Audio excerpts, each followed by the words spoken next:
Frank Seravalli, Daily Face-Off, our hockey insider. He joins us. You, of course, had the Bruins, right? In your picks, I'm sure. Nope, I had the Toronto Maple Leafs. You did, eh? Yeah. I thought the Bruins were ripe for the picking. Maybe they would have been if the Leafs are healthy, fellas. We gotta again. We don't want to excuse the shit out of this. Nylander missed 3 games and Matthews missed 2. Am I right? That's excusing the shit out of it. Okay. So if the Bruins missed Marchand for 3 and Pasta for 2, that wouldn't have made a difference. I'm being difficult here, but it's close. not a. This is my argument. Is I saw Mitch Marner. No, sorry, it was Willie Nylander say after the game, we were so bleeping close. And I was like, close to what? You guys won 3 of the 16 required. What are we like again? What are we talking about here? Last year was 5, and that's the high water mark. Yeah. Of the 8-year Austin Matthews and company experience. Yeah. Well, to be fair, you're down 3-1. This is the second time we've done this funeral for them, right? They lost game 4 and they're dead anyway. So they almost came back from that. What does I almost won a cup, Frank, 3 times. Yeah. The almost rings. He's got almost a handful. I got to order some almost. Cornering the market and almost for sure. Yeah. No, we were talking about before you came in. It's you got to blow up the core. It's kind of what it was here for a long time. You got to blow it up. You got no move clauses, and you got guys with guarantee. It's not just that easy. And even if you wanted to play fantasy hockey general manager, okay, so say you can move some guys. Who are you going to get? What you have some assets. You have some highly skilled players, but even if you had your pick, what are the players? How are you going to make this turn around? It doesn't feel like it's a quick fix for Brad Treliving. Doesn't have to be a long one. I mean, the idea that this team can continue to play 4 players that make north of $40 million in an $87.5 million cap, like it doesn't compute. It has never really computed, and they need to make changes. That, like, to me, the scariest part about this is that we all look at the Toronto Maple Leafs roster and say how undermanned defensively they are. And that wasn't an issue at all for them in round 1. That's not why they lost the series. Yeah, Boston didn't score a ton, especially once you got later in the series. This is zeros for what felt like almost all of 6 and 7, wasn't it? You can't even say it's goaltending. Ilya Samsonov played absolutely fine, especially for a guy that found out he was starting at lunchtime on game 7. I mean, to me, when you have your last 14 playoff games and 13 out of those 14, you score 2 or fewer, where's this vaunted core? And did Austin Matthews have his moment in this series? Of course he did. Did William Nylander? He's been the one guy I've never questioned when it comes to the playoffs. That guy's all heart. I guess you could say maybe John Tavares chipped in. He scored and factored into a couple game winners.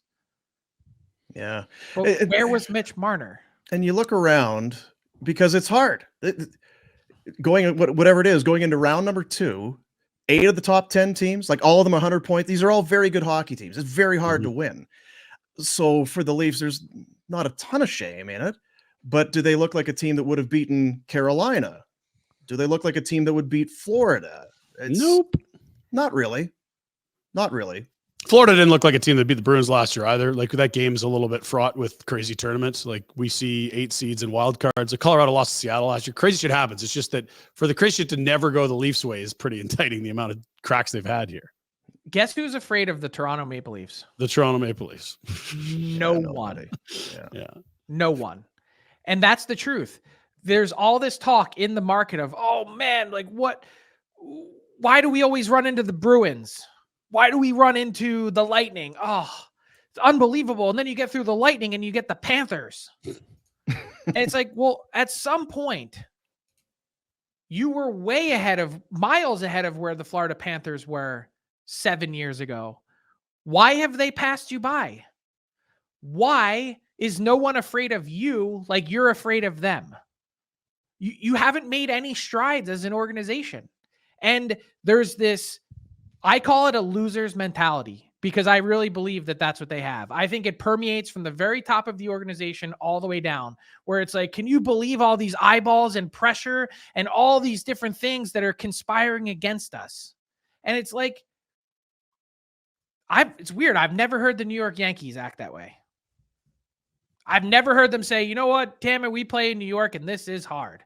And man, the AL East sucks. We've got the Red Sox here and all these. No, I've never once ever heard the Bronx Bombers say that.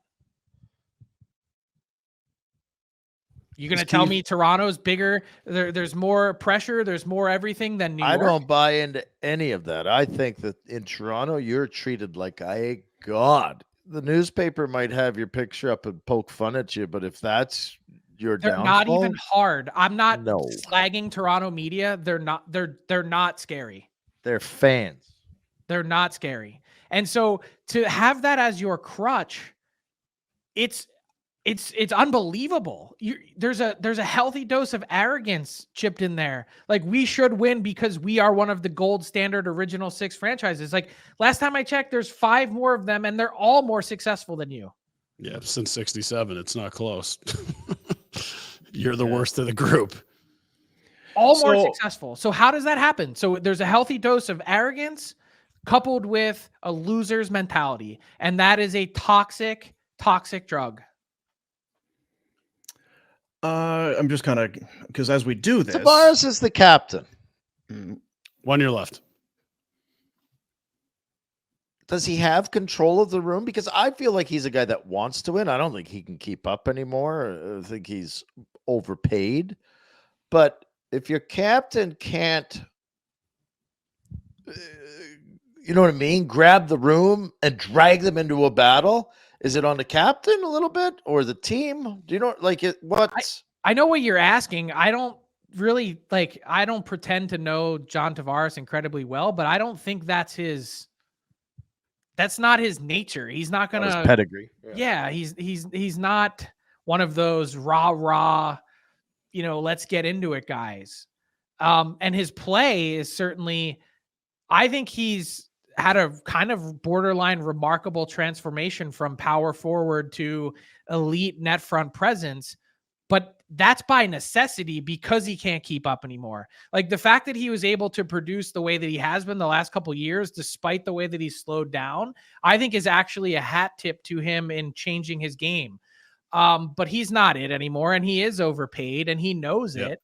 How do you reconcile all those things? I just think it starts at the very top, and I'm not advocating for a change at the president level with Brendan Shanahan or Sheldon. I just think Sheldon Keefe. I think they need to reevaluate every part of this operation. Yeah, okay, but if you're not advocating for Shanahan being out, like, what are we talking about? 9 years, he's got more fingerprints than anyone else here. Why is he even present? They all these. My point is, every single facet of the entire organization should be on the table. And if you're going to do it and clean house, you've got to wipe out all the lifers, all the people that have been there 25 years that have perpetuated all the same narratives and BS. Don't just change out the president and don't just change out the coach. You actually need to change out everything. Bring in Wendell Clark. Did Wendell Clark win? I don't know to if play that's, or what to do. Yeah, I don't know if that's going to be part of it either. Now, do you anticipate Keefe being let go? I do. I mean, it's hard to envision the path back for him. How many times are you going to be in the same exact spot and have the same result happen? Pete DeBoer. Why is it that Pete DeBoer is 8-0 and Sheldon Keefe and the Leafs have nothing to show for it? Better pregame speeches. Yep. Yeah. Did you see the clip? I was not coming out of my seat. Then somebody put the clip of Craig Berube next to it with him in the Blues locker room before Game 7 in the same building. Did you see it? Did I not bring up this? We talked about it. It's like, how much is the cameras in the room, and this is or how much is, like, that's exactly what he would have done if there wasn't a camera room. I don't know. I can't speak to Sheldon Keefe, but I know Craig Berube pretty well, and I would say that that's exactly how he would act. Yeah. That's kind of how he's acts. Not putting on a show for the cameras. Yeah, no, like that would be how he would act, like getting off the bus. There's not been many guys leave the coaching position in Toronto with their head held all that high when you think about it. I mean, Randy Carlyle was humbled, and Babcock came in, it didn't work. And Sheldon Keefe, if he is let go, it's going to be, they all kind of have the same story. They were unable to get this. It just feels like it's a perpetual underachieving team. Go ahead, Ray. But doesn't that speak to what Frank's saying? Yeah. It's not a single piece. You have to clear out a bunch of space. Look And at it's the Sheldon same thing in the Keefe. GM position, right? Like all He those looked guys. like a ball of stress this year and all the past years. Like he was ready to explode on officials, explode on whoever. And it's like, you have maybe the best job in the league, treated like royalty, every single thing at your disposal. Go look at the Arizona Coyotes last year. Worst plane, worst hotel, can't even get smoothies for players after the game. Yeah, hotel bills going unpaid. You have not a care or worry in the world. Every competitive advantage that could possibly be put at your fingertips, you have it. And instead, it's like, damn, this Austin Matthews chase of 70 goals is a, quote, major distraction. It's a major distraction. Yeah. I can't, like, perspective, please, someone. Yeah. It's good theater, though. They rarely disappoint you. Well, that's kind of what made Saturday's game so awesome, is that the other end of it, for whoever it was, I got to tell you, Boston is a way tougher media market than Toronto. You tune into 98.5, the Sports Hub today, if the Bruins lost, and they'd be asking for heads on Pikes and not Ryan Pikes. Right. They would be all over it. So the Leafs are potentially looking for a coach. See this morning, Rick Bowness announced his retirement in Winnipeg. So there's another coaching job available there. That's 7. Yeah, I was going to say that's Sheldon Keefe would make 8, which is also known as 1/4 of the entire league. Ryan Huska slides up to 6. So today he was 16th before Bonus. Now he's the 15th longest tenured coach. And if Keefe gets whacked, he will be the 14th. Yeah. Jeez. So what does that say about, I just go down the list to Paul Maurice. 2,000 NHL games coached. And walked away from that Jets team and threw his hands up. What is it like? Well, I'm not a football guru. I know I cheer for the Bills. But a football coach to me can go in at halftime in the second half of the game. It's completely different. They were down by 17 and the schemes have changed. Adjustments. And there's adjustments made. And all of a sudden they storm back and score 28 and win the game. What is an NHL coach capable of doing as far as how much impact can he have on the game? It's a really good question, because I actually think in the series, this one specifically, I thought they made a really good adjustment in games 5 and 6 to 4-7. They were like, okay, we know we're not going to score. We've got to be a little bit opportunistic and we've got to defend way better. And I think they did that against Boston. And they were the better team in those 2 games. But then I watch things like, okay, this is a really small snippet and not a big sample size, but I don't know if you know this, if you watch the game or not, but if you saw the goal that the Leafs scored, they go up 1-0 with 10 minutes left in a game that had been scoreless. The very next shift, 20 seconds after the goal, Joel Edmondson is leading the rush and getting a scoring chance on net. Mm-hmm. Joel Edmondson, yes, game 7 winner, but has no offensive upside or instincts. What are you doing? Yeah. That to me was like, holy smokes. I'd call a timeout right there. Guys, we got to get our heads screwed on straight. You know better than that. We know better than that. This is not something that we preach. This is all about knuckling down for the next 9 minutes and 45 seconds, and we walk out of here into the second round. Great. A team goes up 1-0 in the third and calls their own timeout. Okay, now everyone just settle down. All right. So, but Just settle instead, down. the fourth line went out immediately following the Joel Edmondson shift. The fourth line gets hemmed in their own end. And then after that, way deeper, you get into OT. And guess what? Mitch Marner sleeping when he comes on the ice, not paying attention. Morgan Riley, not paying attention. Cross corner dump, off the boards, in, set play. Where's the attention to detail?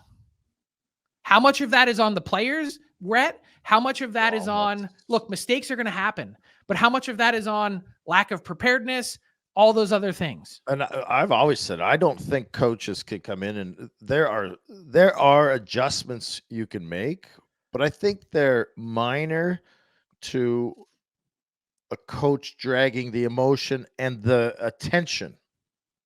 Do you know what I mean? Does that make sense what I'm saying? I don't think the schemes change. Like in football, I think they change a lot. I don't know a lot about it, but I assume they change a lot. In hockey, there are minor adjustments that can be made, but for the most part, it's such a fluid game. You can't have you have general ideas of how you're supposed to play, and the players need to be sticklers for the details in that. Well, I just think that for a coach, it's more about making sure the guys are engaged and invested and getting the emotion out of them.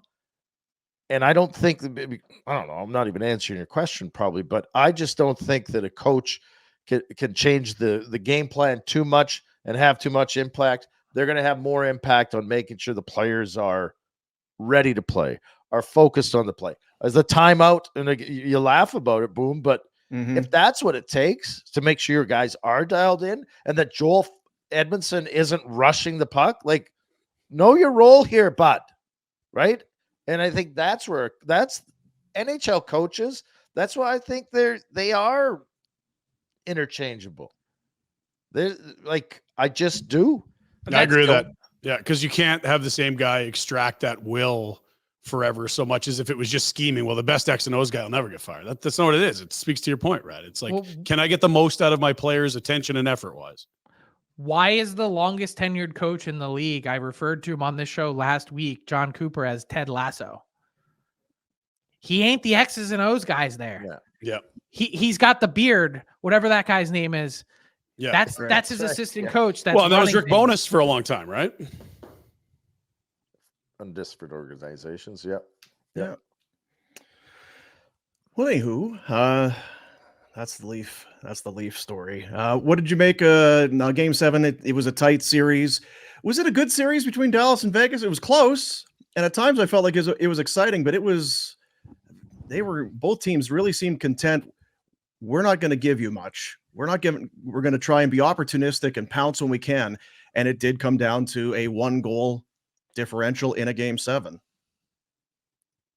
I felt like the 3 clinching games, Friday, Saturday, Sunday, felt like we saw maybe 3 goals total in a 140 minute span or whatever that is. Was it a good series? I would argue anytime a team loses the first 2 games on home ice and roars back to have a 3-2 series lead is probably a pretty good series, all things considered.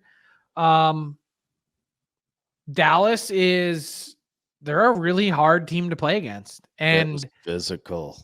Yeah. Colorado, they're a force of nature. I don't know that they're as detailed and complete as Dallas is. They're way more frenetic. They're way more going to punch you in the face. But I think Dallas might be able to take 8 punches in the face and still be standing. Which structure against star power? So that's your view there? Well, I think that's a knock on Miro Heiskanen and a knock on Wyatt Johnson and Jason Robertson, and like they may not be Nathan McKinnon or Kale McCarr, but they're pretty damn good in their own right. That's what the story was last round, at least what it was supposed to be. A team that gave up the fewest goals in the regular season against this high octane offense, and the offense took that defense to the woodshed. Let's hope that Dallas can go to school a little bit, maybe on what happened in round one. I don't know, but I'm kind of with you. When you get, I mean, this Johnston kid, he is 20 years old, and what he's doing it's remarkable. He's played in 2 game 7s. He's got a goal in each of the game 7s. He's a point per game guy at 20. That's not bad. When you then throw in your Ben Sagan, like you said, Rupe Hintz, it probably, to your point, we maybe don't give enough, or we need to make sure we give enough credit to that offense, because there's a lot of it there for 8 Dallas. 20-goal scorers. Right. 8. How many did the Flames have this year? It's not about the Flames, Frank. Why you got to drag the Flames into it? What was the Calgary show? What do you got to do? It's just, you know. I think if Dallas is worried about how they stack up against the Flames, that's a great question. That's right. Yeah. I don't think they're worried about that, although they did get pumped in the season series. Yeah. But no, I mean, looking forward to that. The thing about all of this is there weren't a lot of upsets. The teams that were supposed to, for the most part, got through. This round 2, you said it last week when we had you on. This could be one for the ages. This is one of the rare the 5th time where it's all 100-point teams. Wow. 8 of the top 10 teams have advanced. This is a powerhouse second round. It's going to be electric. There's not one bad series in the group. There may be a couple shorter series. Yeah. I think there's the possibility for Florida and Boston to be shorter. I think there's the possibility for Edmonton and Vancouver to be shorter, but that doesn't mean there won't be fireworks to get to that point. Well, let's talk Vancouver and Edmonton. Both teams were favored to get in. Both do get in. Now, Vancouver, did they have trouble with Nashville? Is it just kind of a team that, you know, it's their first time back into the playoffs? A lot of guys there that haven't been there or haven't been there in a long time, that sort of thing. They had to come back, in game 1, they scored the 2 goals and get there, and then they pull the goal in, the miracle comeback in game 5 or whatever the heck it was. Full marks to Vancouver for getting through. How do you like the way they stack up against Edmonton? Because you talk about a gentleman's sweep. Edmonton was, I mean, they cruised over the Kings. Yeah, I guess that became a term, didn't it? The gentleman's sweep. I think we heard it here in Alberta 2 years ago, to be fair. Flames won game 1, and then it was boo. How do I size up the Canucks? They're a hard team to size up because there's a lot of things that I liked. That fight to come back in a couple games, you know, when the chips are totally down. I liked some of the size on their back end. The fact that they showcased more of that with Myers and Zadorov and Soucy and Cole. I thought that was important. But there are a lot of things that I don't like. They don't have their top goalie to start this series. They may not have him at all. Elias Pettersson was completely irrelevant and absent in round 1. And they are a 1.5 line team that's now trying to take down maybe the best offense left standing. That's going to be really hard to do. And when I squint real hard, I'm trying to find a path for the Canucks to win this series, and I'm not short of that top line absolutely dominating the Oilers, which is really hard to envision. I don't know how the Canucks can win this series. Yeah, if there's Demko there, at least you've got that card to play, right? He's a Vezina finalist. He's the best goalie in the series. They've shown they can play a good defensive game, but you're talking about a Latvian guy no one had heard of playing net for this team. Seelovs. Oh, he's a hero in Latvia. The laid back Latvian. He'd be great for Dinamo Riga. The question is, how's he going to do against McDavid? I think he's actually pretty good. 23. There's a nice little run here, and he's got some size, and he definitely looks confident. He's got some swagger. But this is a ridiculous power play. This is 2 guys that are averaging almost 2 points a game in their careers in the playoffs. This is ridiculous what you're going up against. When you watch the Oilers, it's like you can outplay them for 60 minutes, but it's like 1 or 2 power plays you gave them that they didn't deserve, they'll still beat you. That's what's so horrifying about this team is you can be structurally sound and great, but you still might just have your doors blown off. Well, guys scoring from a foot off the goal line and shit. We had this great stat today from Paul Paduti. I tweeted it earlier about power play merchants, and I was kind of just making fun of the term. I mean, their power play and penalty kill added up to 145%. 100% on the PK plus 45% on the power play in a series. Like, good luck trying to win against that. And they've had about a week to rest up. They'll be feeling it. Yeah, none of it. I just, because I'm with you. I know Vancouver fared pretty well against them in the regular season. I know they had that. Everyone's referencing the first game of the season, but that's a lifetime ago. It was also the exact moment in time when the Oilers were in the ditch. The only period of time during the entire season. Yeah. This is not one of the season series you're placing a lot of stock in, I'm guessing. No, and perhaps I placed too much in it in the Winnipeg, Colorado series. 3-0. It doesn't mean shit, right? Like, it's just a different brand of hockey teams are playing. Sometimes it means something, but not all the time. Yeah. But here's the tough part for the Oilers, and not to get too far ahead of ourselves. Like, let's just say hypothetically they do beat the Canucks. How do they fare with whoever comes out of the Central? How many games do those two play? That's a big thing right now, isn't it? Like, even if, like, I would say Vancouver, I'll give you a little bit of an edge if you had wrapped it in 5 and Edmonton had to go back to LA, but it was the opposite. Like, it's the rest becomes a big thing here, Boom, doesn't it? It's a weapon, as McDavid said. Rest is a weapon. Yeah. If you're really, really hoping for the Oilers not to make some noise, you need this series for them to go at least 6 or 7 games. Because if they get through in 5 again and watch Dallas and Colorado destroy one another, there's a path, Frank. I see a path for the Oilers. Not good at all. As they say. What else is going on? Anything to aside? We're down to the final 8, 4 series. Anything else happening? We've got a draft lottery. Yeah, draft lottery tomorrow. Dropped a podcast today with Jay Pandolfo, who coached Macklin Celebrini this year at BU. Mm-hmm. He was a great to just tell us all about Celebrini and what he's up to. So check that out. Top 50 free agents dropped last week. Mm-hmm. Oiler fans were upset that I didn't have Warren Fogle in the top 50. That's very Oiler fan of them. Yep. Yeah. And almost up to potentially 8 coaching vacancies. Like, there's a lot on the old hot stove these days. There you go. Yeah. And I asked Frank, we chatted on the weekend. I'm like, you going to this thing? He's like, once is going to be enough for a while for me after watching the nerds watch the lottery balls bounce for 2 hours. That was, I was sequestered in a room for a number of hours without access to my phone, which was in some guy's briefcase down the hall. Yeah. With the commissioner and with some others. And it was You're good. Experience. Yeah. And I saw the process. I could just watch everything else on TV. The process is what I wanted to see. And everyone was like, look at you. The next day, Chicago lands Bedard. Of course you're out here saying, look, nothing to see here. That means there's exactly something to this. And you're in on the fix, Frank. We know. God. Carrying water for the me of all people. Yeah. Of all people. At least Gary got your name right. So there's always that at the end of the day. Jeez. Always that. Frank Seravalli. Seravalli. Good to have you, buddy. Appreciate you coming in here. We'll talk to you next week. Have a good one. See you guys. There he is, Frank Seravalli. Yeah, dailyfaceoff, dailyfaceoff.com. Do go check that out. The list of 50, the top free agents. He's got that on there. If you're, wondering.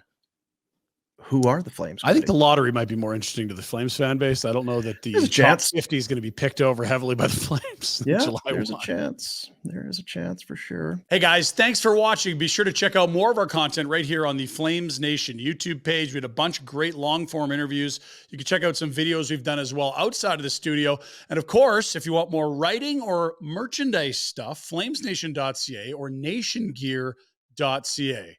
Appreciate you watching.